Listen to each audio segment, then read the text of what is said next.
Nós vamos estar dando início ao nosso culto de louvor e adoração, dando graças a Deus por mais esse dia que Ele nos concede na sua presença. Já também saudando os irmãos que estão em casa, nos assistindo pelas redes sociais com a paz do Senhor. Eu queria convidar os irmãos a abrir sua Bíblia no Salmo de número 18. Nós vamos estar fazendo uma breve devocional nessa noite. Salmo de número 18, nós vamos estar lendo apenas os versículos 1 e 2. Salmo de número 18, versículos 1 e 2. Amém? Todos encontraram? Diz assim a palavra do Senhor: Eu te amo, ó Senhor, força minha. O Senhor é a minha rocha, a minha cidadela, o meu libertador, o meu Deus, o meu rochedo em quem me refugio, o meu escudo, a força da minha salvação, o meu baluarte. Amém. Meus irmãos, esse salmo, ele também, nós podemos encontrar esse salmo mais amplo, com mais detalhes, quando nós lemos em 2 Samuel, no capítulo 22, todo o capítulo 22, e que ele vai tratar, nesse contexto desse salmo, ele vai tratar de uma ação de graças, quando o rei Davi oferece ao Senhor, devido a que ele tenha sido liberto dos seus inimigos e também do rei Saul. E aí ele escreve esse salmo. Aqui ele está mais resumido, porém lá no capítulo 22 de 2 Samuel, ele traz todos os detalhes do porquê ele escreveu esse salmo, agradecendo ao Senhor, como ação de graça ao Senhor. E é interessante quando a gente traz para a nossa vida, para o nosso contexto, da mesma forma que Davi escreveu esse salmo em meio a um período de tribulação, naquele contexto em que ele havia passado ou estava passando, assim também, se a gente fizer uma pergunta a cada um de nós, quem nunca passou por algum momento de angústia? Quem nunca passou por algum momento de aflição? Quem nunca passou por algum momento de adversidade? Então, da mesma forma que Davi passou por esse momento, com certeza alguns de nós, ou muitos de nós, ou todos nós, já passamos por algum tipo de momento assim, de angústia, de adversidade, de aflição, de ansiedade. E, geralmente, quando nós passamos por momentos assim, nós temos uma grande facilidade de recorrer a que nós venhamos a resolver aquele problema simplesmente com meios humanos, meios meramente humanos. Geralmente eu quero resolver determinada situação pela força do meu braço. E ali também, creio que em muitos momentos, Davi também quis resolver algumas situações pela força do seu braço. Mas não é que nós não podemos agir assim. Até podemos, porém nós devemos entender que toda força, toda segurança está no Senhor, não está em nós, não está na nossa força, não está no nosso braço. E precisamos entender que Deus, Ele é a nossa fortaleza. Deus é a nossa fortaleza. Nós temos visto esses momentos que novamente estamos passando, mal havia acabado e agora já recomeçou, ainda estamos nesse momento de pandemia, e agora com o agravante dessa variante da gripe, e aí nós vemos e entendemos que mesmo alguns conhecidos nossos, familiares nossos, amigos de trabalho, vizinhos, mesmo tendo adquirido essa ou aquela enfermidade, mesmo assim Deus tem nos sustentado. Por isso que Ele é a nossa fortaleza. E é interessante a gente observar que uma fortaleza é uma torre segura. Se nós observarmos a estrutura de uma fortaleza, a gente vai ver que ela seja num formato quadrado ou num formato retangular, independente do seu formato, mas ela é toda fechada. E ela é toda fechada justamente para proteger as pessoas que estão ali inseridas naquela fortaleza de ataques de inimigos. E quando nós olhamos para Deus e entendemos que Ele é a nossa fortaleza, é porque Ele nos protege por todos os lados. E nós precisamos crer e entender o Deus a quem nós servimos. Deus também é como uma torre. E uma torre, quando nós estamos fracos, quando nós não temos força para lutar, nós entendemos que podemos correr para Deus. E Ele, sendo a nossa força, Ele nos tira daquela fraqueza e nos faz caminhar, e nos faz enfrentar.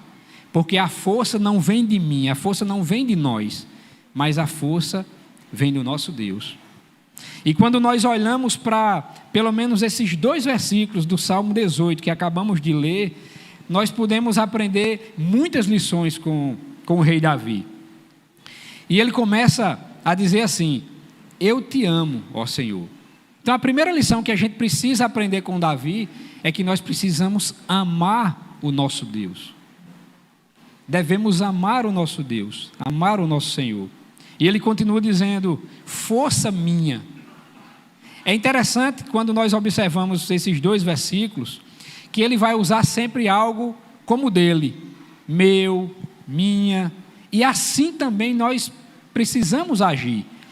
O Senhor é a fonte da nossa força, por isso que ele diz, força minha. Então precisamos amar ao Senhor, assim como o rei Davi amou. Precisamos entender que Ele é a nossa força. Precisamos entender também que Ele é a fonte da nossa força e Ele é a minha rocha. Assim como Davi continua dizendo no versículo 2, o Senhor é a minha rocha. Então, rocha, nesse contexto aqui, nos dá a segurança de que somos inabaláveis. Não é que nós não venhamos passar algum problema, não venhamos passar ou enfrentar alguma situação, mas no Senhor nós somos inabaláveis, porque Ele é a nossa rocha. E aí ele continua dizendo, a minha cidadela, o Senhor é a minha cidadela. E cidadela nada mais é do que uma construção fortificada que na guerra protegia, oferecia proteção às pessoas que procuravam aquela cidadela para se proteger. Assim também nós devemos entender que o Senhor é a nossa cidadela. E ele continua dizendo, o meu libertador. O Senhor é o nosso libertador. É aquele que liberta uma pessoa de um grande perigo. Se nós olharmos para trás, nós estávamos caminhando para um abismo. E com certeza era um grande perigo. Mas o Senhor nos encontrou. O Senhor nos livrou daquele caminho do qual outrora andávamos, sem entender até para que lado nós andávamos. Mas o Senhor é o nosso libertador. Foi Ele que nos livrou desse caminho. E Ele continua dizendo, o meu Deus, o meu rochedo, em quem me refugio. O Senhor é o nosso Deus. Ele nos ouve, Ele fala conosco, Ele nos orienta, Ele se relaciona conosco. Por isso que Ele é o meu Deus, é o nosso Deus. Ele também é o Senhor, Ele é o nosso rochedo. Rochedo é uma grande rocha na qual nós podemos nos refugiar. E ele continua dizendo, a força, Ele é o meu escudo, a força da minha salvação. O Senhor é o nosso escudo. E o escudo era um dos principais meios de proteção para aquelas pessoas que iam para uma guerra. E nós, todos os dias, nós guerreamos. E quando nós olhamos para Deus, nós entendemos que Ele nos protege. Ele é o nosso escudo. E Ele continua dizendo: e Ele é também o meu baluarte. O Senhor é o nosso baluarte. E baluarte é um lugar completamente seguro. É uma fortaleza impossível de ser tomada pela força. Quando nós olhamos para uma fortaleza de pedra, por mais protegida que ela seja, ela pode até ser invadida, ela pode ser tomada pela força, mas o Senhor, sendo o nosso baluarte, jamais alguém vai tomá-lo pela força. Por isso que Davi encerra nesses 2 versículos dizendo: o Senhor é o meu baluarte. Esse é o Deus em quem devemos confiar. Que o Senhor possa aplicar a sua palavra nos nossos corações, não só apenas hoje, mas durante toda a nossa vida. Que Ele venha a ser o nosso Deus, que nós venhamos a amar o Senhor, que Ele venha a ser o nosso escudo, que Ele venha a ser a nossa fortaleza, que Ele venha a ser o nosso baluarte. Amém? Eu convido a amada igreja a ficar de pé. Já quero convidar também o Ministério de Louvor. Nós vamos estar orando, apresentando ao Senhor tudo aquilo que será realizado hoje à noite. Que você já possa até cumprimentar o seu irmão, da direita, da esquerda, da frente, dando a paz do Senhor. Agradecermos a Deus por esse tão grande privilégio de estarmos aqui nessa noite, para em mais uma noite cultuarmos o nosso Deus. Vamos orar? Pai, nós bendizemos o Teu nome, Senhor, glorificamos a Ti, ó Deus, por mais esse momento tão sublime, tão importante, ó Pai, onde nos reunimos, ó Deus, na Tua casa, para entregarmos o nosso culto a Ti, ó Deus, para nos relacionarmos contigo através de tudo que será realizado aqui, ó Deus, através dos louvores que serão entoados, através das orações que serão direcionadas a Ti, através da ministração da Tua palavra, onde ouviremos aquilo que Tu queres falar para cada um de nós. E como é bom, Senhor, esse relacionamento tanto contigo como nossos irmãos, ó Pai. Por isso, ó Deus, fala, Senhor, não nos deixa sair daqui da mesma forma que entramos, ó Pai, pois eu posso até não conhecer aquilo que cada um de nós, cada um dos irmãos, das irmãs, está passando nesse dia, mas Tu nos conheces, ó Pai, Tu nos conheces no íntimo, ó Senhor, Tu conheces do nosso fio de cabelo até a ponta do nosso pé, Tu nos conheces, ó Deus. Por isso, Pai, derrama a Tua graça, derrama a Tua misericórdia, abençoa cada um dos irmãos que aqui estão, aqueles que não poderão vir, que estão nos assistindo pelas redes sociais, e fala, Senhor, grandemente aos nossos corações. É assim que eu Te oro, Deus, é assim que eu Te apresento, ó Pai, tudo aquilo que será realizado nesse lugar, nessa noite, para a santa glória do Teu nome. É assim que eu Te oro e Te agradeço. Te agradeço no nome de Jesus. Obrigado, Senhor Deus, por mais esse momento de ofertório, ó Pai, onde depositamos no Teu altar cada dízimo, cada oferta, Senhor, para mantimento da Tua obra, ó Deus. Dá sabedoria, ó Pai, àqueles que estarão administrando esses recursos, ó Deus, e que tudo, ó Pai, seja para a honra e glória do Teu nome. Abençoa cada irmão, cada irmã que hoje pôde contribuir e dá condições, ó Pai, àqueles que não puderam contribuir nesta noite, para que o Teu nome seja exaltado e glorificado no meio da Tua igreja. Nos abençoa. É assim que eu Te oro e Te agradeço, no nome de Jesus. Amém.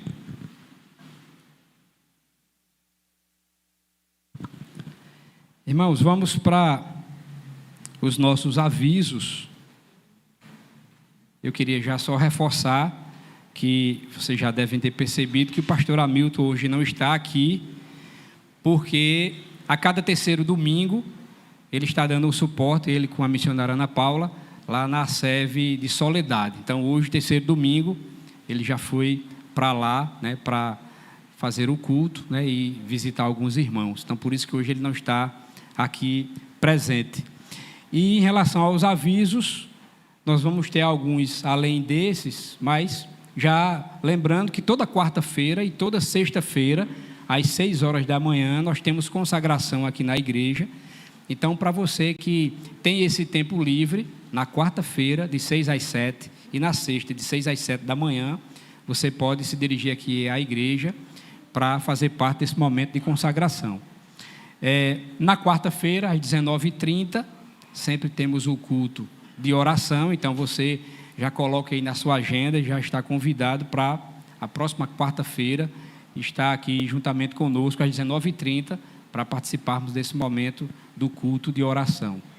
Domingo pela manhã, Escola Bíblica Dominical, às 9 horas, estamos estudando na sala dos adultos o livro de Ageu, do profeta Ageu. Então, se você coloque aí também na sua agenda, domingo pela manhã, venha participar da melhor escola do planeta, Escola Bíblica Dominical, às 9 horas da manhã.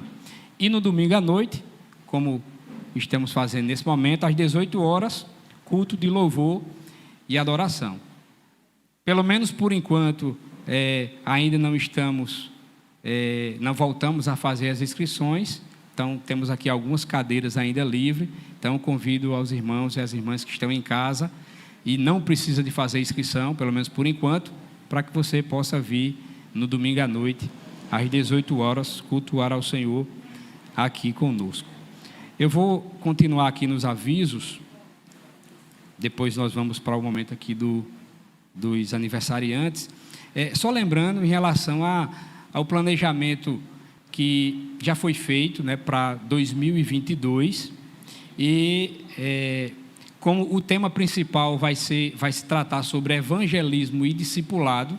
Então já temos esse tema aí que vai ser estudado possivelmente pelos agrupes, né, e tudo que vai acontecer durante esse ano de 2022, com base nesse tema, evangelismo e discipulado. Então, a partir do dia 1º de fevereiro, os agrupes já estarão dando início. Então, você já se programa, né, já que esse mês de janeiro é o mês onde muita gente está viajando, algumas pessoas de férias, e aí a gente, a partir do dia 1º de fevereiro, então, os agrupes já estarão iniciando. Dia 7 de fevereiro também vai se dar início ao estudo bíblico e também o curso básico de teologia. Em relação às turmas do estudo bíblico, vamos ter aqui 4 turmas.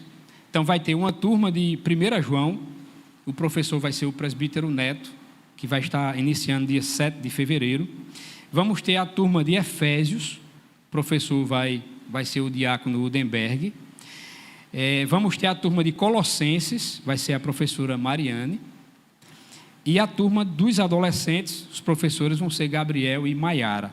Então, a partir do dia 7 de fevereiro, também os estudos bíblicos as turmas do estudo bíblico estarão voltando. E também a turma do curso de teologia básica. A partir de fevereiro também, a cada primeira quarta-feira, nós vamos ter o culto da família. Então, esse culto da família vai ser um culto, como o culto de quarta-feira, o culto de oração, apenas vai ser denominado como o culto da família. Vai ser apenas as crianças que vão para as suas salas, os demais vão ficar aqui. E aí, nesse culto, vai ter uma palavra voltada para a família. Então, já coloque aí na sua agenda, toda primeira quarta-feira do mês, a partir de fevereiro, nós vamos ter o culto da família. E também em fevereiro, vamos voltar ao terceiro sábado, que antes estava sendo feito só no terceiro sábado o culto dos jovens. Então, nesse culto do terceiro sábado, vai ser o culto que foi denominado como Encontro da Família Cristã. Então, nesse culto, aí sim vai ter a divisão das salas. Então, mulheres vão para as suas salas, homens vão para as suas salas, adolescentes vão para as suas salas. Então, todo mundo vem para cá. Vai ter o primeiro momento, né, onde nós vamos estar louvando ao Senhor. Após o louvor, aí vai ter a divisão das salas e cada um vai receber uma palavra conforme a sua sala. Homens, mulheres, adolescentes, jovens. Então, sempre a cada terceiro sábado de cada mês, com o início a partir agora de fevereiro. Então, coloque também na sua agenda, primeira quarta-feira e terceiro sábado de cada mês, a partir de fevereiro, para termos esse encontro aqui na igreja. Um outro aviso também, dia 25 e 26 de março, às 19h30, esse aí agora voltado para os homens, vamos ter o seminário para homens. Então, o tema vai ser Homens Parecidos com Jesus. Então, você que é homem, já deixa aí na sua agenda reservado esses dias. Vai ser numa sexta e num sábado, dia 25 e 26 de março, às 19h30, uma palavra voltada para nós homens. Então, não marque nada nesses 2 dias, às 19h30, para que você possa estar aqui juntamente conosco. No dia 29 de janeiro, às 19 horas, o pastor Hamilton vai ter uma reunião com todos os jovens. Então, você que é jovem, deixe reservado aí, às 19 horas, no dia 29 de janeiro, uma reunião aqui na igreja com o pastor Hamilton. E mais um último aviso aqui, é que o professor Flávio, ele está colocando-se à disposição para dar aulas de literatura. Então, interessante aí, não sei como é que está aí o seu direcionamento em relação a essa questão de estudar um pouco mais sobre literatura. Então, o professor Flávio, ele tem se colocado à disposição. Então, para se alguém se interessar, então você procura o pastor Hamilton ou a missionária Ana Paula, né, dá o seu nome, deixa lá o seu contato, e aí eles vão fazer essa ponte e vão montar aí, de repente, uma turma para que o professor Flávio possa estar ministrando aula sobre literatura. Ok? Então, esses são os avisos. Agora vamos aqui para os aniversariantes. Dia 13, Jonatas Almeida, completou no dia 13. Aí, dia 16, Ana Lúcia, Gabriela Barbosa, Marina Ivo e Bruna Melo, dia 16, que é hoje, né? Dia 17, amanhã, Vera. E dia 19, Carlos Alberto, Cassiano e Renato estarão aniversariando no dia 19. Há alguém aqui no nosso meio que completou ou ainda vai completar de quinta-feira passada até a próxima quarta-feira, que o nome não está aqui nessa relação? Se tiver, levanta aí a sua mão. Ninguém? Pronto. Então, nós vamos estar orando por esses aniversariantes que já completaram mais um ano de vida e esses que ainda vão completar até o dia 19. Então, curva sua cabeça, feche seus olhos, vamos estar apresentando a vida desses irmãos e irmãs aniversariantes. Pai, nós bendizemos o Teu nome, Senhor, glorificamos a Ti, ó Deus, e entendemos, ó Pai, que como é importante, Senhor, esse presente Teu, essa dádiva, ó Pai, quando nós completamos mais um ano de vida, Senhor. Abençoa, ó Deus, cada irmão, cada irmã que já completou mais um ano de vida, e aqueles também, ó Pai, que estarão sendo agraciados por Ti, Senhor, por completarem, ó Deus, mais um ano, ó Deus. Sabemos que como é maravilhoso, ó Pai, quando ano após ano Tu tens concedido essa graça sobre a nossa vida, Senhor. E melhor ainda, ó Deus, é quando nós entendemos, ó Pai, que estamos vivendo, estamos aprendendo, estamos cada vez mais tendo experiência, ó Deus, mas rendemos graças a Ti, porque sabemos, ó Pai, que a nossa vida, ela está nas Tuas mãos. Derrama Tua graça, toda sorte de bênçãos, ó Deus, por esses irmãos e irmãs que aniversariaram e aqueles que também irão aniversariar, ó Pai, e que a vida deles, ó Pai, possa estar sob o Teu comando, sob o Teu controle, ó Pai, desde agora até o último dia, ó Deus, que Tu nos concedeste, ó Pai, de estarmos ouvindo a Tua palavra, Senhor, e sendo ministrados por Ti. Abençoa-os, ó Deus. É assim que eu Te oro e Te agradeço no nome de Jesus. Amém? Irmãos, temos aqui uma relação de visitantes que hoje nos dão o privilégio de estarmos aqui nos visitando. Então você levanta, dá um sinal aí com a sua mão. Nós temos Girlene, atrás, amém. Brenda, também ali. Daiane aqui. Terezinha, ali atrás. E Rafaela, ali atrás também. Há alguém mais que nos visita, que seu nome não está aqui na relação, que eu não citei, que chegou depois. Ali, uma irmã ali atrás. Amém? Então, como é que a igreja recepciona e sauda os nossos visitantes? Vamos lá? Sejam bem-vindos em nome de Jesus. Volte sempre. Amém. Amém. Que o Senhor possa trazê-los outras vezes, né? As portas da nossa igreja estão abertas para lhes receberem aqui. Amém? Irmãos, antes de passarmos a palavra, nós vamos fazer aqui algumas orações. Nós temos aqui alguns pedidos de oração. Eu quero que você possa, nesse momento, curvar sua cabeça e concordar comigo nessas orações que estaremos fazendo. Logo após nós vamos ouvir a palavra do Senhor. Amém? Vamos orar? Pai, nós colocamos diante de Ti, Senhor, ó Deus, as nossas petições, os nossos agradecimentos, ó Pai, por tantos irmãos e irmãs, Senhor, que nesse momento, ó Deus, têm passado por algum tipo de problema, algum tipo de enfermidade, Senhor. Ó Deus, nesse momento, nós queremos Te apresentar, Senhor, as irmãs que têm sofrido com ansiedade, depressão, a irmã Duda, Creuza, Larissa, Lívia.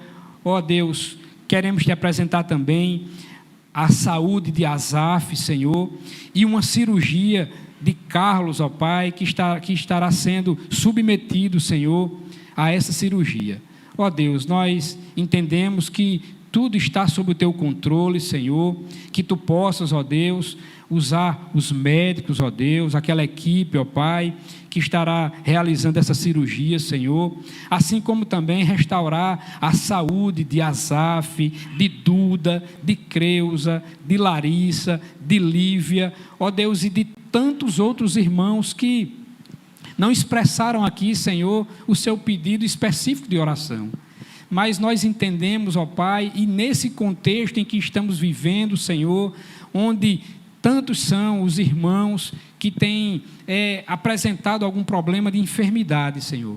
Nós vemos, ó Deus, esse momento também de pandemia, que dia após dia, Senhor, tem se alastrado cada vez mais, tem crescido, Senhor, não só no meio da nossa cidade, mas no nosso estado, do nosso país e até fora do nosso país.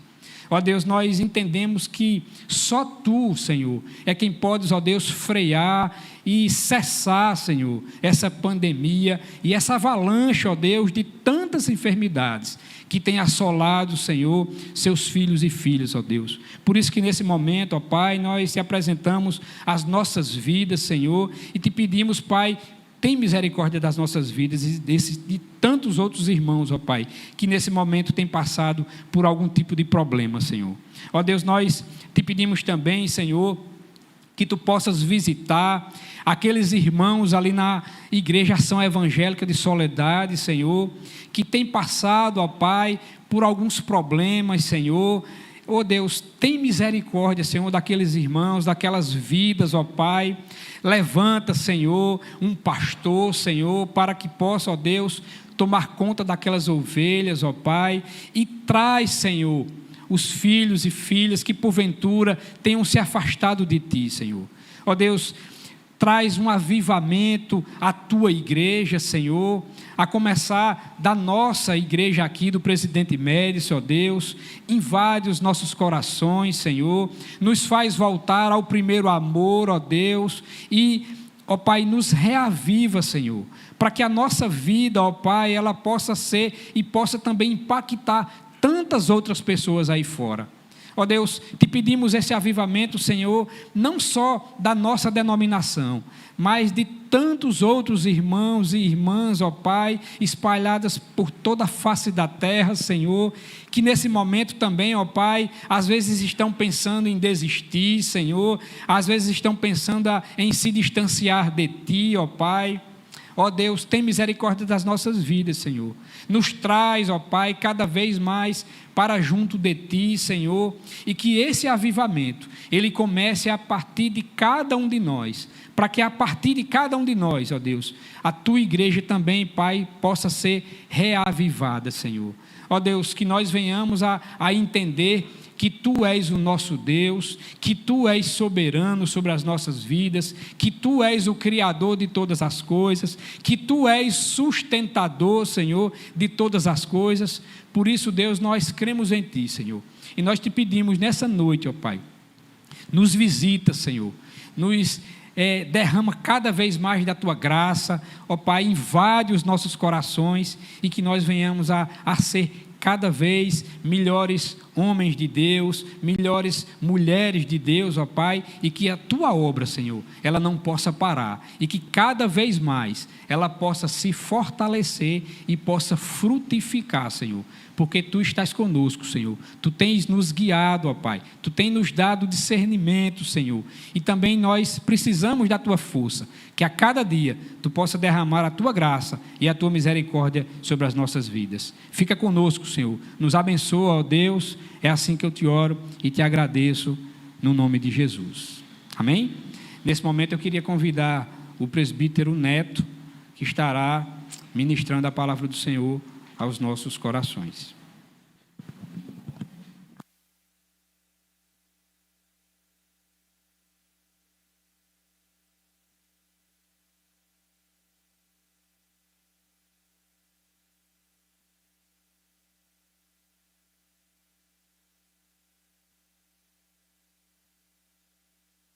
Boa noite a todos, a graça e a paz do Senhor Jesus. Deus seja louvado. Vamos abrir as nossas Bíblias na segunda carta de Paulo aos Coríntios, no capítulo de número 4.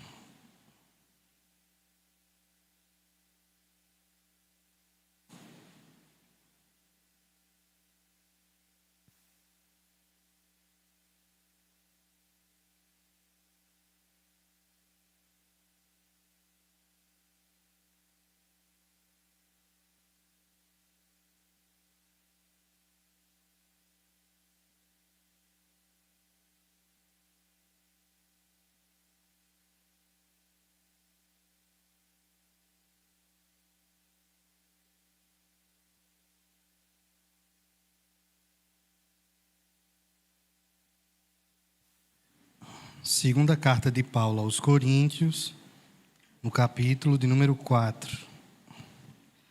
Nós vamos ler a partir do verso de número 1. Amém?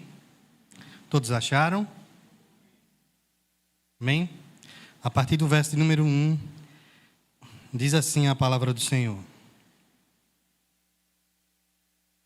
Pelo que tendo este ministério, segundo a misericórdia que nos foi feita, não desfalecemos. Pelo contrário, rejeitamos as coisas que, por vergonhosas, se ocultam, não andando com astúcia, nem adulterando a palavra de Deus. Antes, nos recomendamos à consciência de todo homem, na presença de Deus, pela manifestação da verdade. Mas, se o Evangelho ainda está encoberto, é para os que se perdem que está encoberto, nos quais o Deus deste século cegou o entendimento dos incrédulos, para que lhes não resplandeça a luz do Evangelho da glória de Cristo, o qual é a imagem de Deus. Porque não nos pregamos a nós mesmos, mas a Cristo Jesus como Senhor, e a nós mesmos como os vossos servos, por amor de Jesus. Porque Deus que disse: das trevas resplandecerá a luz, Ele mesmo resplandeceu em nosso coração, para a iluminação do conhecimento da glória de Deus na face de Jesus. Amém. Oremos ao Senhor por essa palavra. Feche seus olhos. Santo Deus, em nome de Jesus, ó Pai, teu Filho, nos reunimos nessa noite para ouvirmos, ó Senhor, a tua palavra. E rogamos a ti, ó Deus, que ela tenha plena liberdade em nosso meio, ó Pai, na ação, ó Deus, poderosa do teu Espírito, para jogar luz, ó Senhor, em nossa mente e fogo em nosso coração, para levar-nos, ó Senhor, e conduzir-nos, ó Senhor, à verdade, para aplicarmos, ó Senhor, no nosso dia a dia. Repousa, ó Deus, sobre nós o teu Espírito, que a tua graça nos alcance, ó Senhor, nessa noite, e nos conduza para a glória do teu santo nome, em nome de Jesus. Amém. À luz do Evangelho.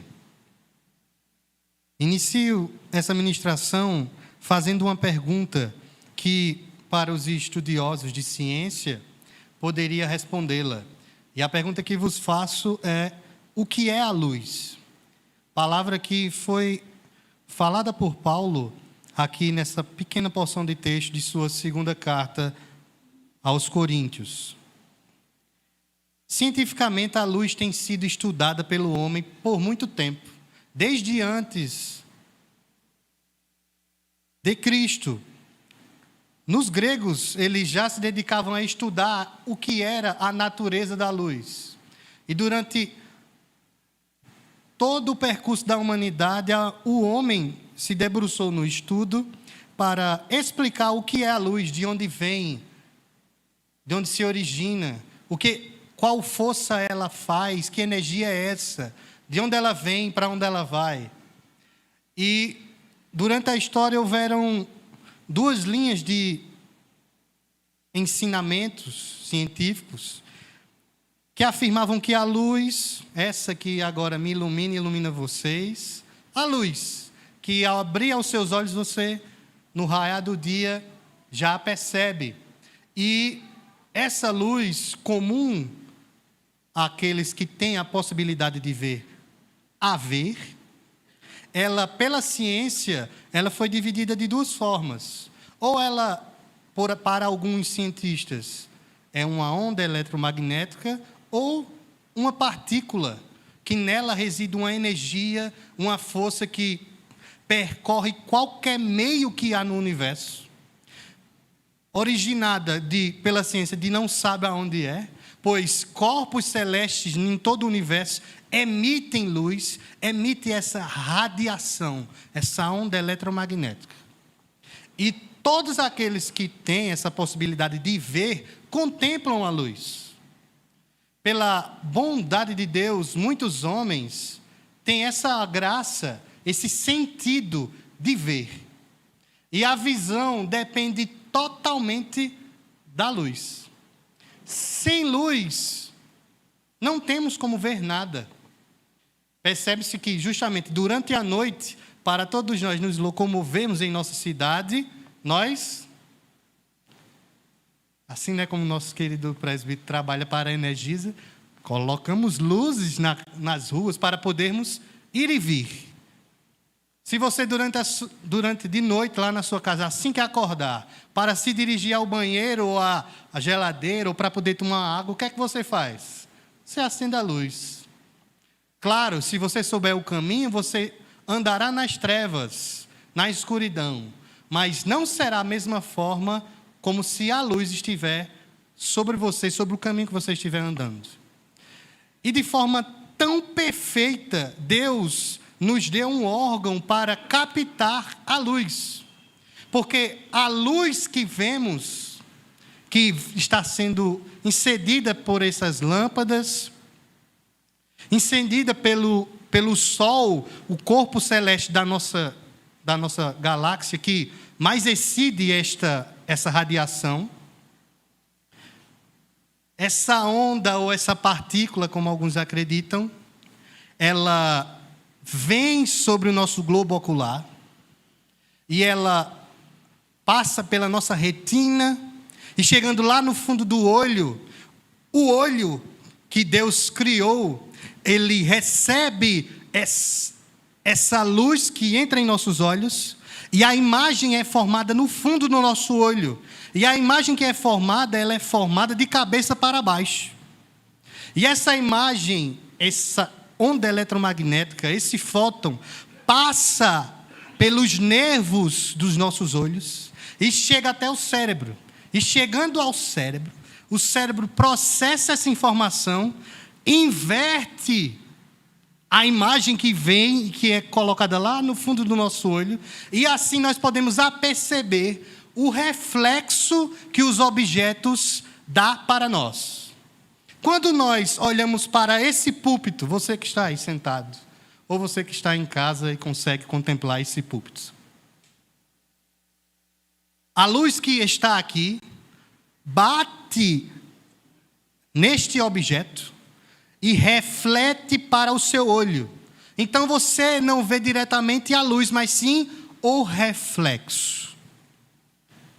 Esta ciência, essa maravilhosa obra, foi Deus que criou. Termos a oportunidade de ver. Quem não tem essa oportunidade sabe a tamanha dificuldade.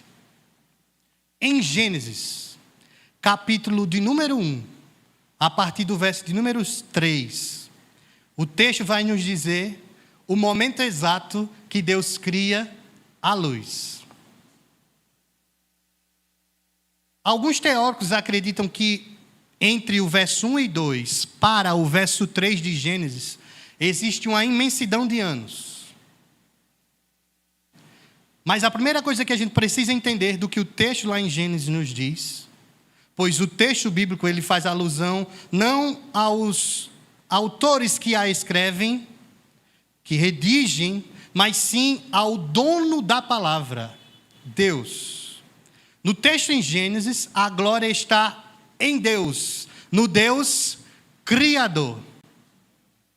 E em Gênesis, capítulo número 1, verso 3, diz que no primeiro dia, Deus fez a luz. E ele exclamou, haja luz. E a luz existiu.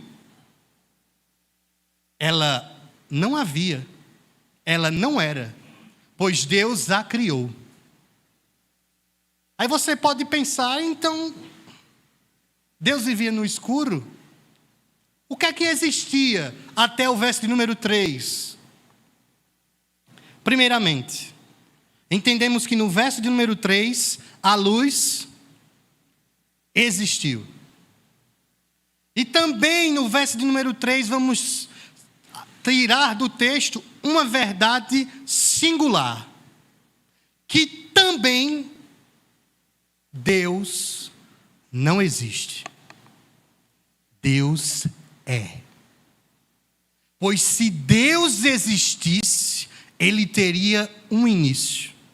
A luz existiu no verso de número 3 do capítulo 1 de Gênesis. Mas o nosso Deus, o Deus Trino, o Deus revelado nas Escrituras, ele não existe. Ele é. Ele sempre foi. Ele sempre é e sempre será Deus. Ele criou todas as coisas pela sua palavra. Pela ordem da sua voz, as coisas existiram. De matéria alguma. Pois para essa lâmpada produzir a luz que a emite, uma corrente precisa passar em seu circuito. E o seu circuito irá gerar a energia, transformar a elétrica em luz. Deus não utilizou matéria alguma. Do nada, ele criou tudo Na sua exclamação, ele disse: haja luz. C.S. Lewis, teólogo, grande escritor cristão, citando um outro teólogo da Idade Média, ele fala acerca da dança da Trindade. É comum na Europa, da qual C.S. Lewis era, uma dança de roda que os homens, mulheres e crianças faziam, onde um dava as suas mãos, semelhante às quadrilhas da nossa região, pegadas nas mãos e dançando. E C.S. Lewis vai afirmar que Deus, na eternidade, o Pai, o Filho e o Espírito, na eternidade, apenas era eles. Não havia nada. Não havia céu, não havia terra, não havia anjos. Só havia o Deus Trino. E esse Deus Trino se relacionava entre si.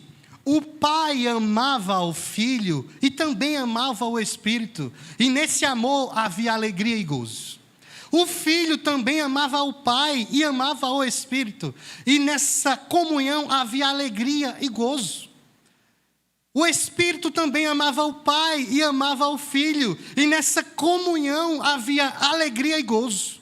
Alegria profunda, perfeita. Não havia nada em falta para esse Deus. Então, C.S. Lewis, pensando acerca disso, aplicando a essa dança comum, ele vai nos dizer que Deus Trino decidiu criar todas as coisas para que a sua criação participasse desta dança, dessa relação para com Ele, para a comunhão com a Trindade. Observamos que em Gênesis, no capítulo número 1, a partir do verso número 3, Deus cria todas as coisas em 6 dias. E se você for ver de forma perfeita, do primeiro ao 6º dia, cada coisa que é criada é para a glória de Deus. E Deus disse que é bom que Ele fez. Deus cria a luz e ao criar a luz, Ele faz separação entre luz e trevas. E isso se dá no primeiro dia. Deus cria a terra e separa as águas. Deus cria os corpos celestes. Deus cria toda a série de bichos, plantas. E por fim, cria o homem e a mulher. Tudo isso, todo esse cenário, para que toda essa criação glorificasse a Deus, gozasse dele, provasse a ele. Mas, no capítulo número 3, vemos a narrativa de que o homem peca contra Deus. Desobedece à ordem do Senhor. E o que é que acontece? No texto diz que no cair da tarde, após a mulher trazer o fruto da árvore do conhecimento do bem e do mal, que foi astuciosamente incentivada pela serpente, leva ao seu marido, leva a Adão, eles comem. E a partir daquele instante, eles e toda a criação saem desse círculo que Deus criou de dança, de comunhão. O texto diz que assim que Deus vem à tarde para comungar com Adão e Eva, eles temem e se envergonham. E por isso fazem para si roupas para cobrir a sua nudez. Eles são punidos por Deus, são expulsos do jardim, e a partir daí a história da humanidade ganha um novo enfoque. Todos nós estamos enquadrados nessa história.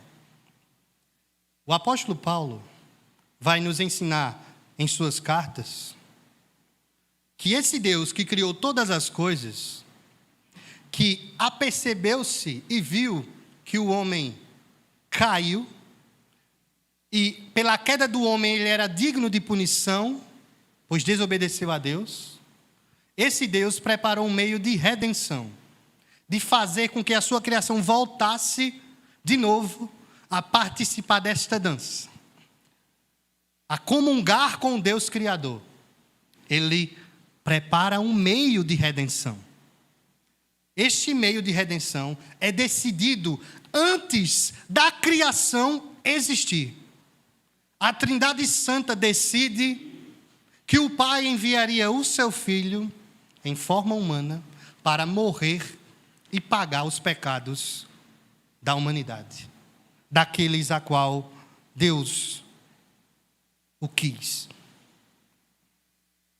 Paulo, em sua carta aos Coríntios, que para nós é a segunda carta, mas é conhecido pelos teólogos que Paulo escreveu 4 cartas aos irmãos em Coríntios.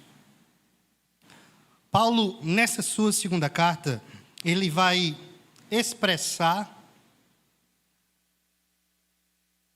a autoridade que de fato ele tinha de pregar o evangelho, pois não havia carteirinhas, não havia títulos, mas o próprio Cristo veio a ele e o outorgou a autoridade de proclamar o evangelho, sendo apóstolo do Senhor Jesus. E para isso, para entendermos o que Paulo vai nos falar no capítulo número 4, eu quero que vocês voltem a alguns versos, a partir do verso de número 12 do capítulo 3.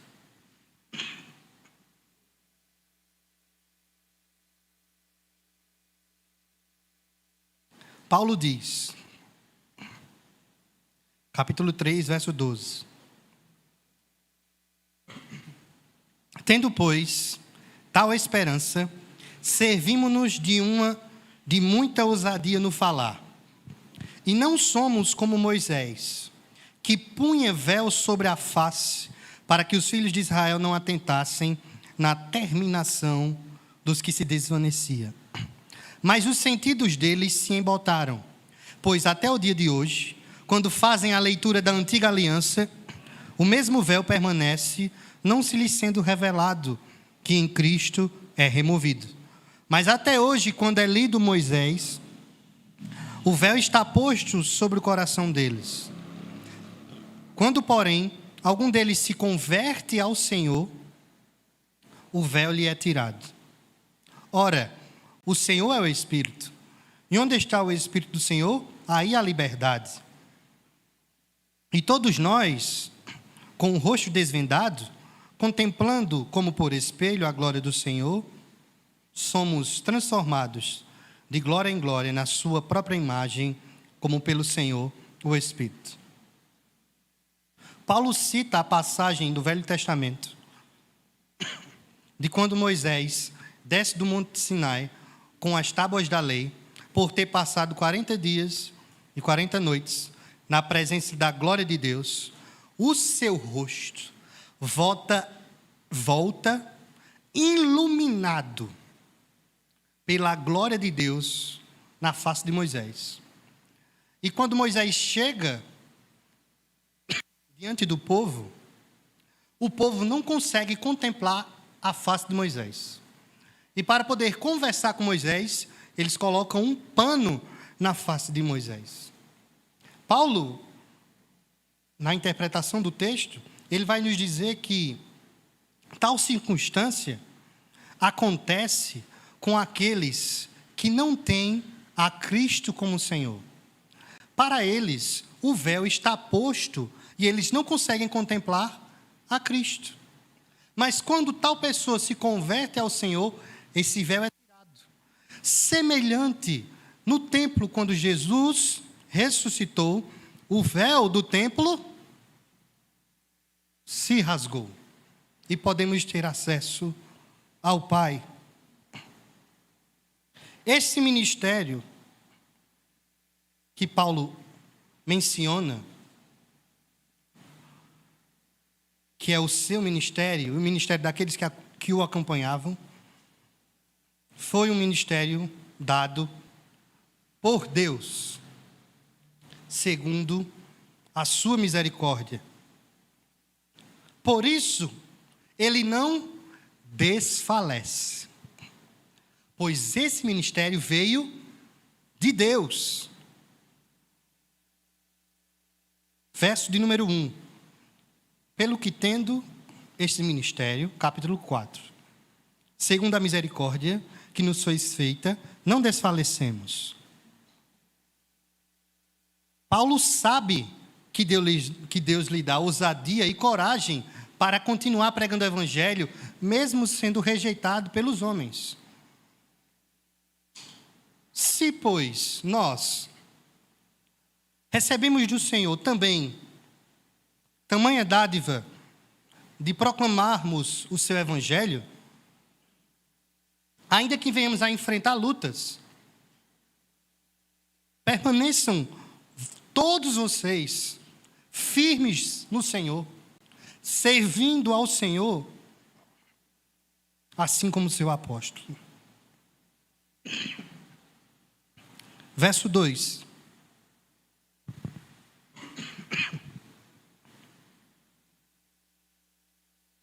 Pelo contrário, rejeitamos as coisas que por vergonhosas se ocultam, não andando com astúcia, nem adulterando a palavra de Deus. Antes, nos recomendamos a consciência de todo homem na presença de Deus, pela manifestação da verdade.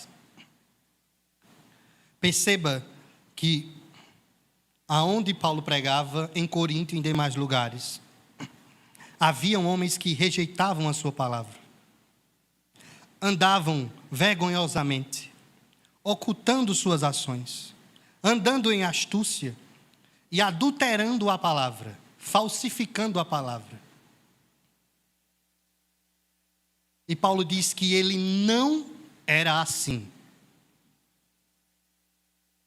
A vergonha, que é o mesmo sentimento que em Adão e Eva teve lá no princípio, de cobrir a sua nudez, é um ato de ocultarmos o que a luz revela.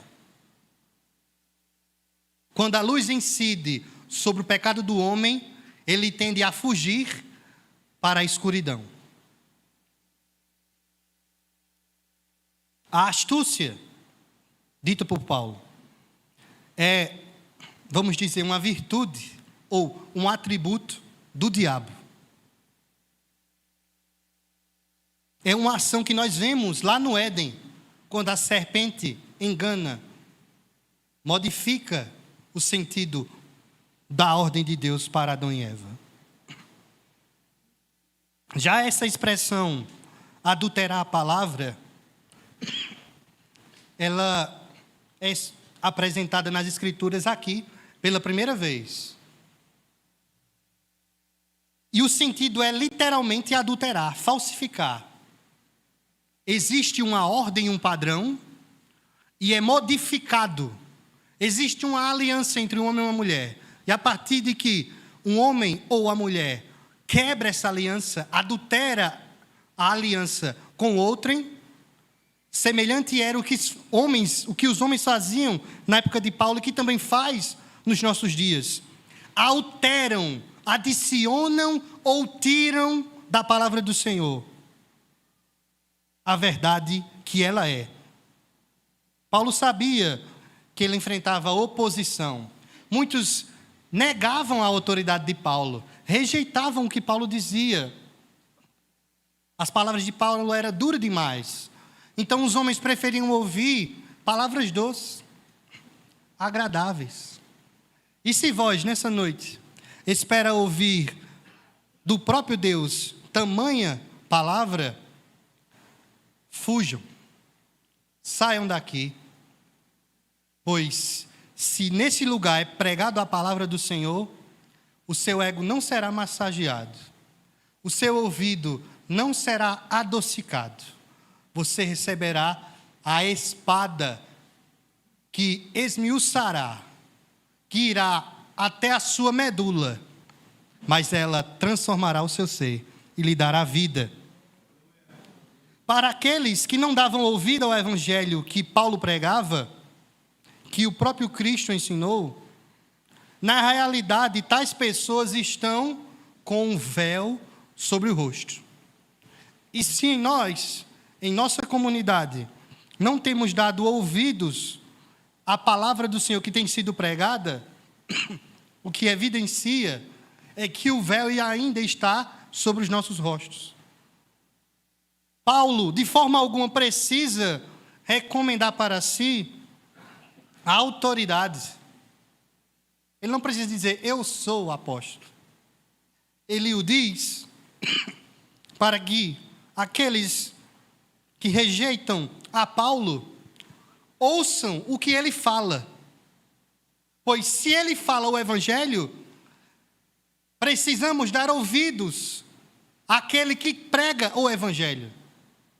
Então, não é a mim que você pode rejeitar, não é a autoridade dessa igreja, o pastor Hamilton, que você deve rejeitar, não é a denominação, não é o presidente da nossa denominação, não é a nenhum outro. Você pode rejeitar a homens, você pode rejeitar argumentos, você pode rejeitar discursos, mas se você rejeita a palavra, você rejeita a Deus.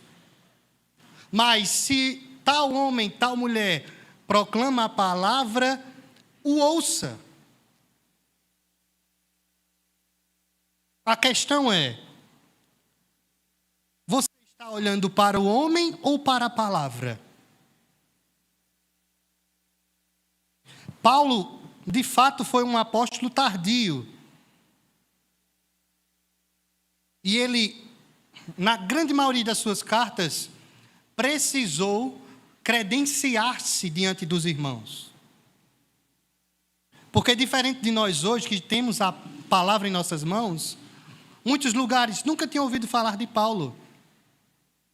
Mas ele, comissionado pela igreja em Jerusalém, ia e pregava o evangelho. Nos nossos dias, homens também são comissionados. E o que cabe a nós é darmos ouvido à palavra de Deus, não a homens. Porque o homem é o instrumento que Deus utiliza. Mas o objeto poderoso de transformação e vida é a sua palavra.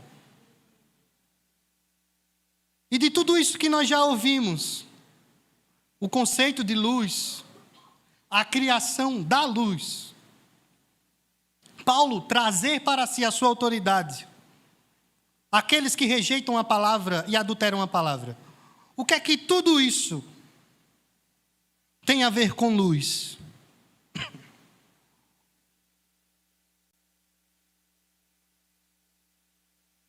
Existem pessoas que mesmo que ouça, que dê ouvidos à palavra de Deus, ainda que você esteja aqui ouvindo esta palavra, ou lendo, dia após dia, existem pessoas que escutam e veem a palavra, mas não a cumprem. Que a têm em suas mãos, que a têm diante dos seus olhos, mas não a têm no coração. Na realidade, tais pessoas vivem como esses homens do verso 2. Vergonhosamente, semelhante a Adão e Eva. Transgredindo a ordem de Deus. Cobrindo a sua nudez. Ocultando as suas ações. Andando em astúcia. Falsificando a palavra para que ela agrade a si próprio, para que isso, falsificando a palavra, ela possa viver bem diante dos homens. Paulo não queria viver bem diante dos homens. Ele queria estar apto, pronto, servo, sem nenhuma mácula diante de Deus. Pois o evangelho é a luz que ilumina a qualquer um que esteja nas trevas. E ela é poderosa para iluminar plenamente o pecador. Nas mais densas trevas que ele esteja, há no Evangelho um poder gracioso de atrair o pecador das trevas para a luz. Verso 3. Os irmãos me perdoem, eu ainda estou em recuperação. Mas, se o nosso Evangelho ainda está encoberto, é para os que se perdem que está encoberto. Existe uma palavra interessante aí. Encoberto. Os adversários de Paulo acusavam a Paulo dele apresentar um evangelho que aos homens era ineficaz, porque poucos vinham, poucos davam ouvidos. E para o homem, resultado é quantidade, é demanda, é produção, é ver, é estar avulto a todos a glória do próprio homem no falar. Com isso, esses homens reivindicavam para si um evangelho mais fácil, mais aberto, mais palpável a qualquer pessoa, onde você pode estar na igreja com a sua esposa e no outro dia estar com a sua amante, onde você pode estar na igreja com os seus filhos e no outro dia os está espancando, onde você pode estar na igreja com a sua família e no outro dia você pode estar roubando para manter a sua casa.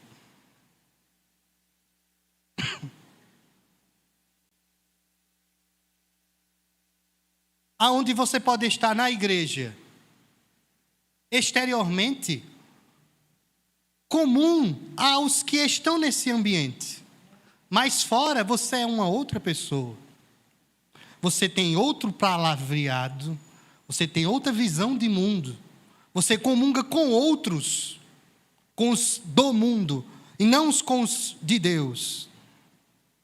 Os oponentes de Paulo repudiavam a ele, pois ele não queria que os homens o imitassem, como ele mesmo diz, para atrair glória para si. Mas quando Paulo diz que os homens, que a igreja o imitasse, era porque ele imitava a Cristo. Ele tomava Cristo como padrão que Deus escolheu para que nós venhamos andar. Então, por isso que ele diz, o nosso evangelho. O evangelho é a boa notícia. E a boa notícia que Paulo trazia aos homens era de Cristo ressurreto à destra de Deus, governando tudo e todos. Esse Cristo que morreu na cruz alcançou a esse homem que perseguia a igreja, sim, mas no caminho de Damasco a luz brilhou sobre ele. E ele que achava que via, ficou cego quando viu Cristo e a sua glória. E na cegueira de Paulo, Cristo revelou a sua glória e alcançou o seu coração. E agora esse homem não encoberta o evangelho. Pensamos que o evangelho seja uma lâmpada. E Paulo, a apresentar a todos nós que estamos em escuridão, acende a lâmpada e coloca um pano por cima, encobrindo a glória da lâmpada, da luz. Não, ele tira esse pano e faz com que todos venham a ver. Esse é o evangelho que Paulo anuncia aos coríntios. Esse é o evangelho que essa igreja prega nesses dias.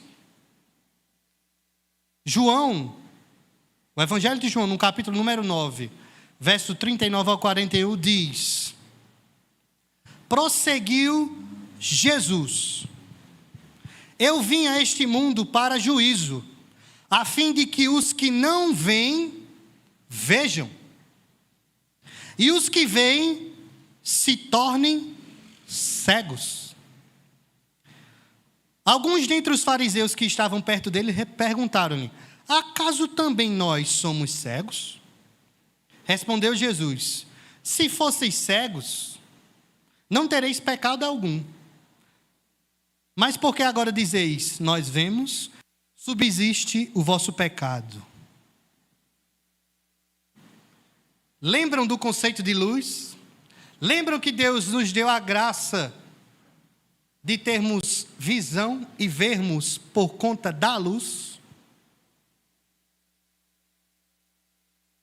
Paulo vai nos dizer nesse verso número 3, que existe um grupo de homens que estão perdidos, como aqueles que estão em grande escuridão. Eles não sabem um caminho, eles tateiam, pois a luz não está sobre eles. Eles estão com seus rostos encobertos. Os que se perdem, eles estão perecendo. Todos os homens nascem perdidos, com um véu em seu rosto. E Paulo vai nos dizer no verso de número 4: nos quais o Deus deste século cegou o entendimento dos incrédulos, para que lhes não resplandeça a luz do evangelho da glória de Cristo, o qual é a imagem de Deus.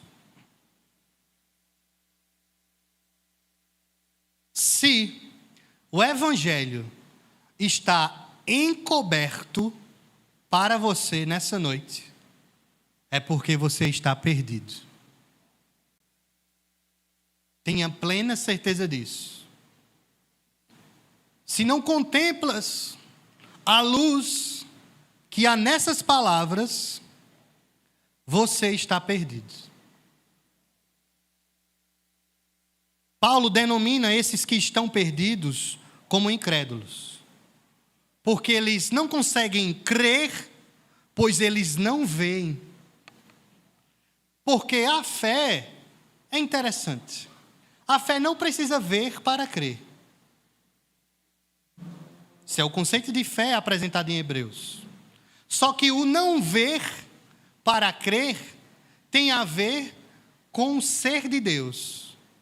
Se conhecemos e contemplamos o ser de Deus pela revelação que Ele nos deu, não precisamos o ver para crer. Nenhum de nós, ou aqueles que nasceram de novo, viram a face de Jesus, nem contemplaram o Espírito Santo descendo sobre ele, nem ouviram a sua voz clamando: eis o meu filho amado em quem me comprazo. Mas esse Espírito que atua em nossos dias, em seu coração, dia após dia, ele iluminou a sua mente, através do Evangelho.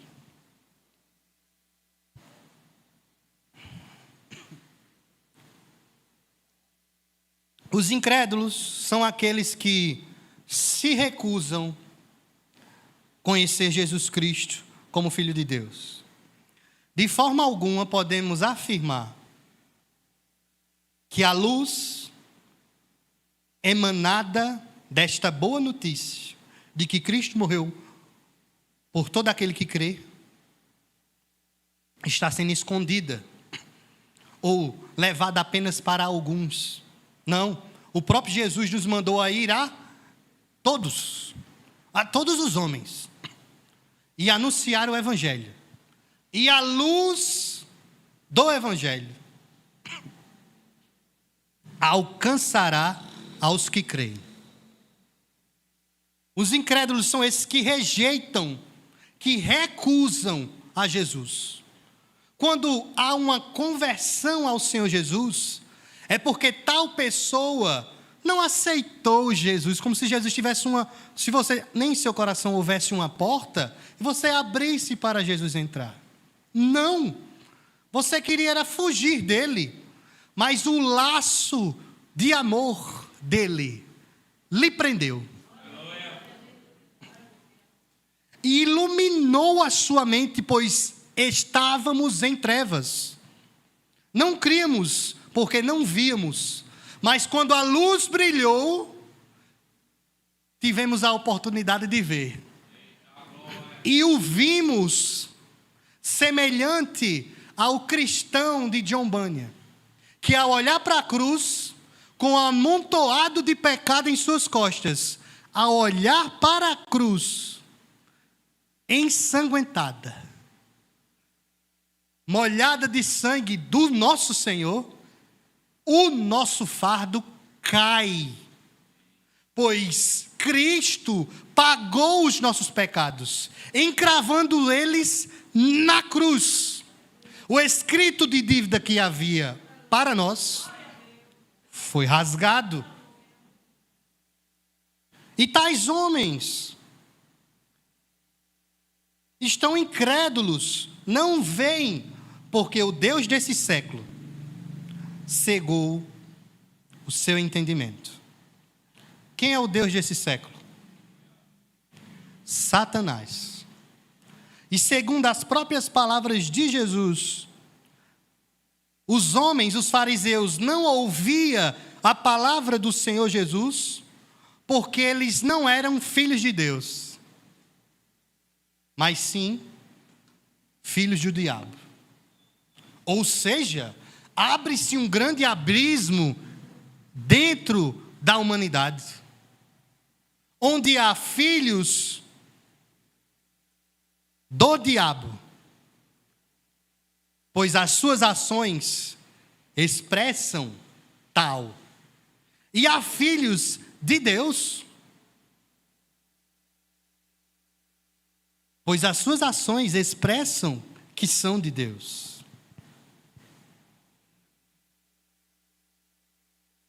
Esse contraste é, como diz o pastor, sine qua non. É palpável, é visível, é notório. Aqueles que amam a Deus e ouvem a sua palavra, andam segundo os passos de Jesus, esses são de Deus. Consequentemente, quem não ouve a palavra, não crê em Jesus, eles são do diabo. Não existe o meio termo.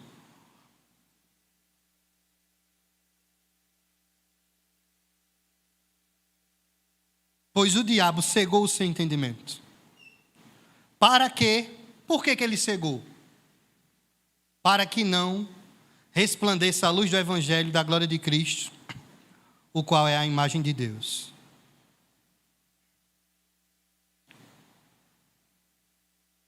Se terminássemos nesse verso,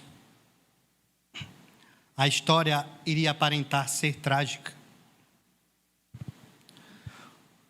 E daríamos uma certa glória ao Deus desse século, como se ele tivesse um poder de decidir quem ou não seria iluminado pelo Evangelho. Como se ele saísse na cabeça de cada um. Bota aqui esse paninho aqui para você não ver a Jesus. Em toda a humanidade. Não!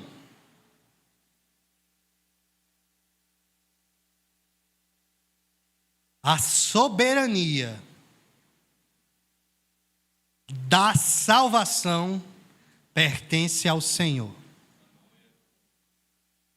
Ele entregou o seu único filho para os que estavam em trevas fossem iluminados.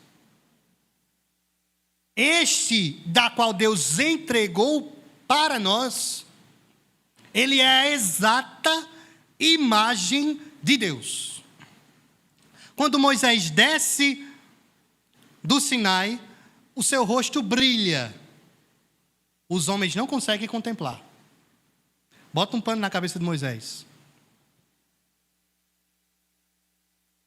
Na época de Paulo não existia ainda o vidro, o espelho. Então, para os homens verem o seu reflexo, ou olhavam sobre a água ou sobre o latão. E a imagem não era muito boa. Se você for para frente do seu carro assim, ficar querendo pentear seu cabelo assim, ou ajeitando a maquiagem, não é semelhante a um espelho. Cristo é a exata expressão do ser de Deus. Nele, corporalmente, habita toda a plenitude da glória do ser de Deus. E esse Cristo precisou humilhar-se ao ponto de tornar-se homem, para que quando ele andasse em nosso meio, não fôssemos destruídos pela sua glória. Mas ele se humilhou. E ele decidiu ser servo e morrer por nós.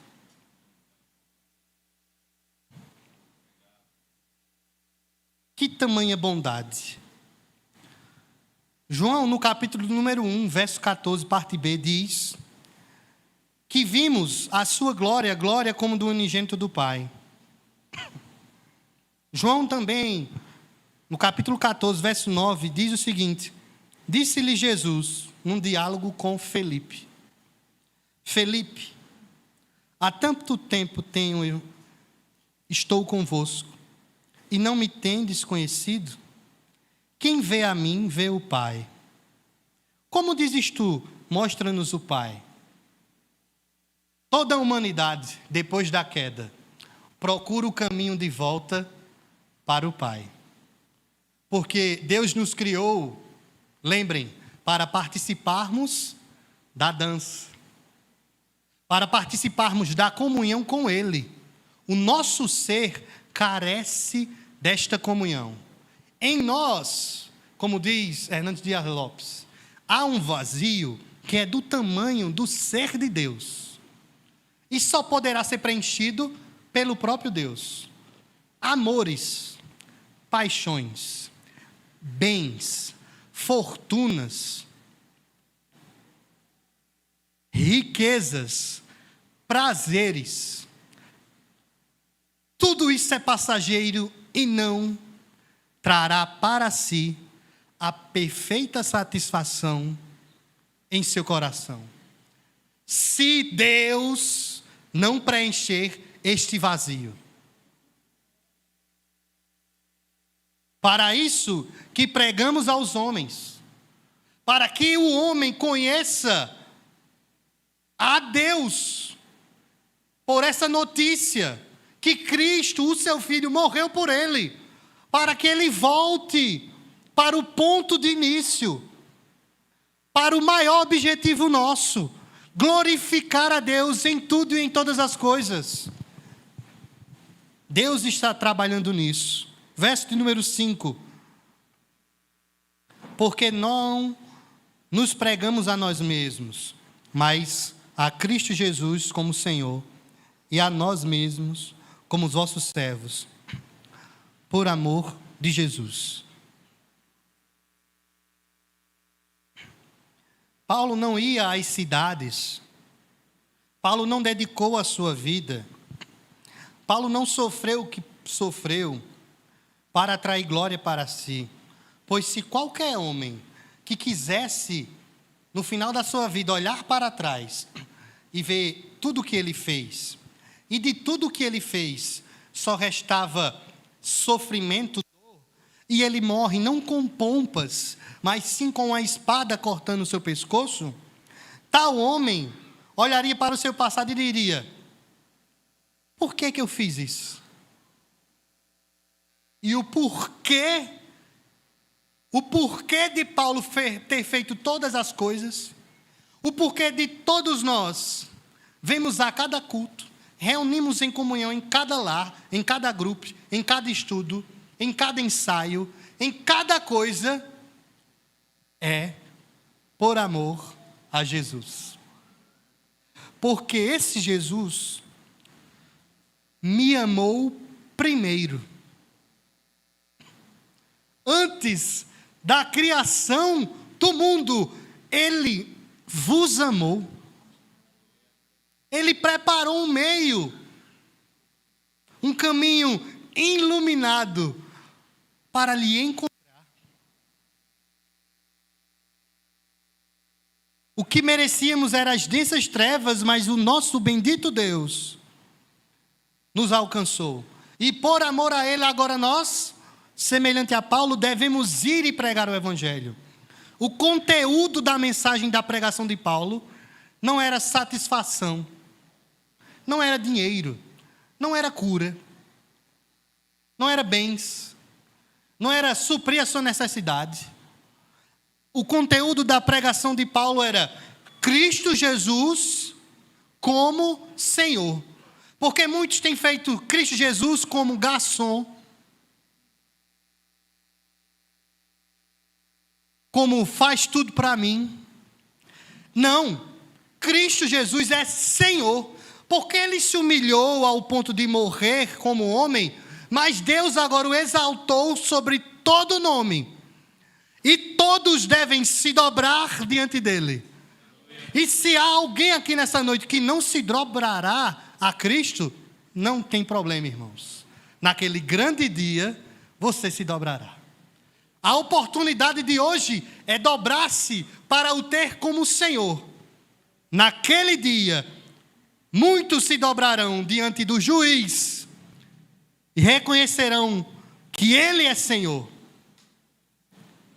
Jesus, Senhor nosso, não criado, gerado pelo poder do Santo Espírito, nascido de mulher, nascido sob a lei, cumprindo todos os mandamentos, morreu para a glória de Deus o Pai e por amor de nós. É esse que pregamos. Por isso que, no verso de número 6, Paulo vai citar o que Deus fala no Antigo Testamento. E ele diz: porque Deus que disse, foi Deus, irmãos. Não foi nem Paulo, foi Deus. Das trevas resplandecerá a luz.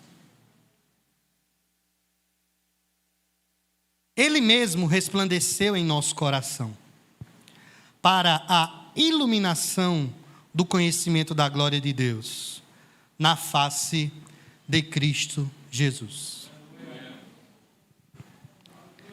Em Gênesis, capítulo 1, verso 3, a palavra de Deus ecoou e disse: haja luz. E a partir deste instante, todas as coisas começaram a ser criadas. E em 6 dias esse Deus criou todas as coisas. E no 7º descansou. É o que as Escrituras nos diz. Se andarmos por essa imensidão de terra e começarmos a perceber quão somos pequenos, pelo tamanho da nossa cidade, se você for tirar a pé de uma ponta a outra, lá do Portal até a Vila Cabral, você vai custar um tempo. Se você aumentar mais um pouco essa distância e andar todo o nosso estado, você irá durar um tempo bastante. Não, agora você vai sair daqui da pontinha aqui do Nordeste, que é a Paraíba, e vai lá até o Acre. Eita, é uma distância maior. E se você quiser decidir arrodear a terra todinha, eita, vai demorar. Pode ser que você nem consiga. Aí muitos homens agora querem ir para a Lua, querem ir para Marte. Vão demorar bastante. Irmãos, havia uma distância entre nós e o nosso Deus. E esse bendito Deus encurtou a distância. Na realidade, Ele retirou a distância.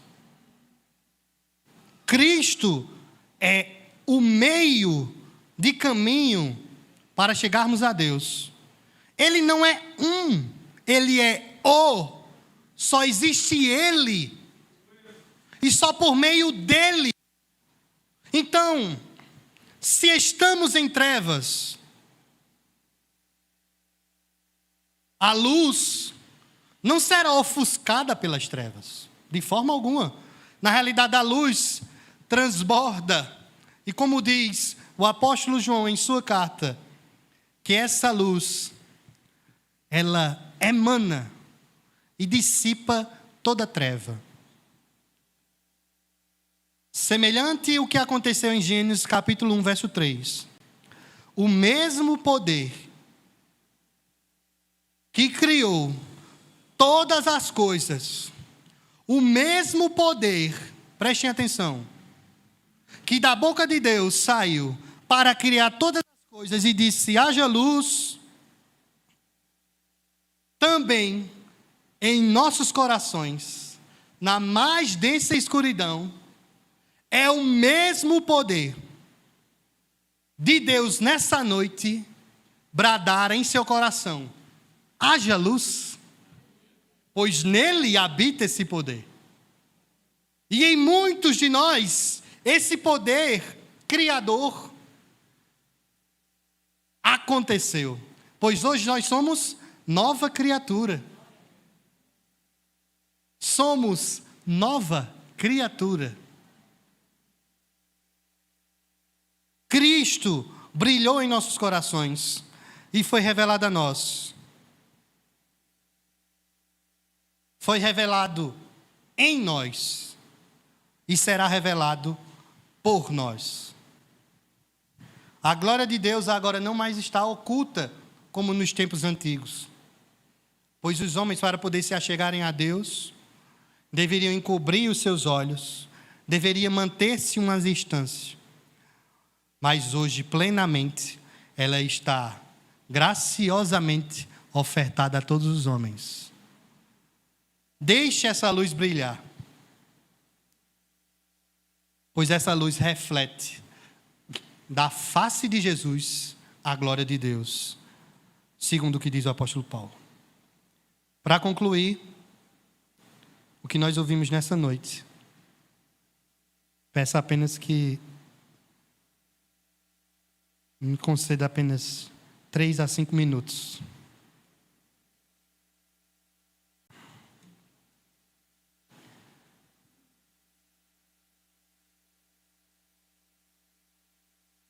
Ao ouvir tudo isso e a meditar sobre isso, me surge uma pergunta. A luz do Evangelho, ela brilhou sobre a minha vida? E essa pergunta você precisa responder nessa noite. A luz do Evangelho, pregada por Paulo, pregado por muitos nessa igreja e por muitos homens na terra, ela brilhou na sua vida? E para responder essa pergunta, primeiro você precisa tomar uma ação. E essa ação, primeiramente, é identificar se ela brilhou ou não. Se ela não brilhou, você anda desfalecendo. Você anda vergonhosamente, ocultando as suas ações que é reprovada pela luz.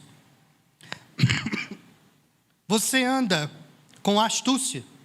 Você anda adulterando essa palavra para agradar o seu coração. Você anda como um cego sem entendimento. Você é um servo de Satanás e um incrédulo. Mas, se essa luz brilhou,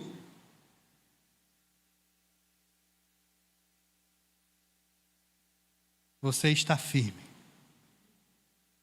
sem dolo algum, andando sobre a luz. Você é um servo de Jesus e cumpre a sua palavra. Esse é o resultado da obra do Senhor Jesus Cristo na cruz. Após identificar em que grupo você está, você precisa tomar uma decisão: permanecer nas trevas ou andar na luz. A luz está encandeando sobre o seu coração nessa noite. E cabe a você, porque a luz já brilha. Já vês a luz. Levanta-te e crê no Evangelho, pois se arrependeres dos teus pecados e confessares a Cristo como Senhor, serás salvo. Isso não depende de homens, lembrem. Essa ação é divina. Ele irá brilhar em seu coração. E a única evidência que você fará ao ver essa luz é dobrar-se diante dele e crer.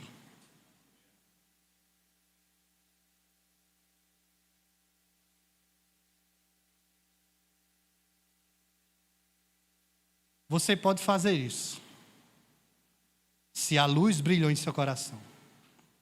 E se ela brilhou em seu coração, resplandeça e viva para a glória de Cristo. Renuncie todas as coisas por amor a Ele. Lembrando que serás rejeitados por amigos, serás excluídos do mundo, serás perseguido, mas receberás grande alegria no porvir. Oremos ao Senhor. Ó Deus, bendito e eterno, eis, ó Senhor, a tua igreja, eis todos os homens e mulheres, jovens e idosos, que ouviram a tua palavra. Tu és, Senhor, poderoso para fazer a luz do teu evangelho brilhar em cada coração nesta noite.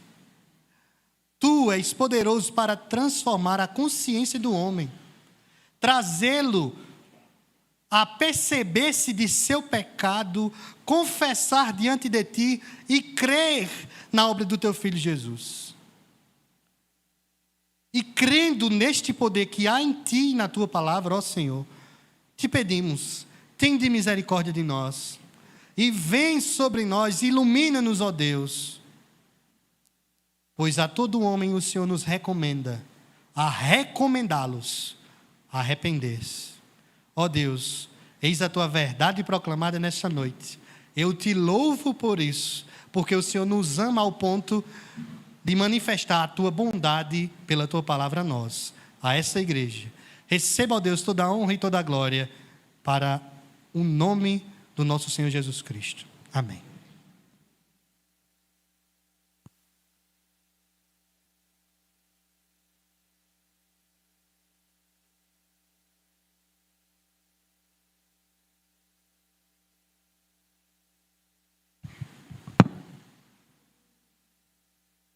Amém, meus irmãos?